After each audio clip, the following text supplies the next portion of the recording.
त्या पुस्तकातल्या काही मोजक्या घटना आज मी तुम्हाला दाखवणार आहे। त्या पुस्तकातले काही ज्या गोष्टी जिल्हाधिकाऱ्यांनी बीडची लोकशाही म्हणून त्यांनी काय सांगितलंय तर इलिसिट लिकरसाठी बीड जिल्हा हा बदनाम आहे। कसा बदनाम आहे ते असं म्हणतात, एकूण 12 उत्पादन शुल्क इन्स्पेक्टरच्या ऐवजी इथं 2च असतात, बाकी इथं कोणी येत नाही। कारवाई फक्त कागदोपत्री। ढाबे आणि रेस्टॉरंटमध्ये रात्रभर दारूचा महापूर असतो। हे गुन्हेगारीची वेगवेगळी कारण बघा। नायगाव या मोरांच्या अभयारण्यातून मोर नो मोर झाले, त्याचं कारण बघा किती इंटरेस्टिंग आहे। इंटरेस्टिंग नाही, माफ करा, हे धक्कादायक आहे की मोरांच्या अंड्यांचा काळा बाजार इथं केला जातो। मोर संपवली हो, का संपवली बघा, त्या मोरांच्या अंड्यांचा वापर औषधांसाठी केला जातो। दम्याच्या रुग्णाला औषध म्हणून मोराची अंडी दिली जातात। त्या अभयारण्यामधून मोर गायब केले। रंजन मुखर्जी नावाचे IPS अधिकारी गायब झाले। आधी ते इथं होते, इथून बदली झाली आणि त्यानंतर ते गायब झाले असं त्या पुस्तकात लिहितात।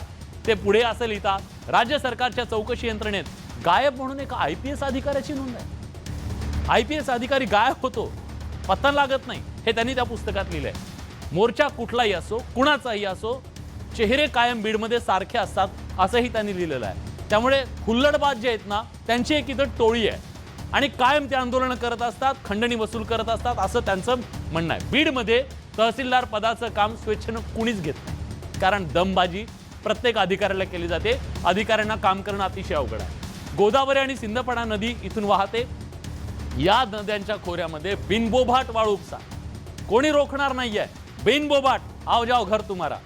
खोटे दस्तऐवज तयार करण्याचं महाराष्ट्रातलं सगळ्यात मोठं रॅकेट बीडमध्ये आहे। तुम्ही फक्त सांगा, प्रत्येक गोष्टीचं सर्टिफिकेट तुम्हाला इथं खोटं काढून मिळेल, अशा प्रकारचं रॅकेट आहे। हे कोण सांगताय?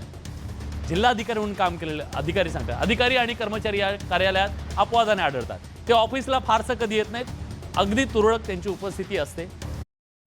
काय म्हणाल? रमी आणि सुरक्षा काय अगदी तुरळक त्यांची उपस्थिती असते। ते काय करतात माहित नाही। बीडच्या लोकशाहीचं एक भयान वास्तव ज्यांनी सांगितलं ते सदानंद कोचे, बीडचे माजी जिल्हाधिकारी।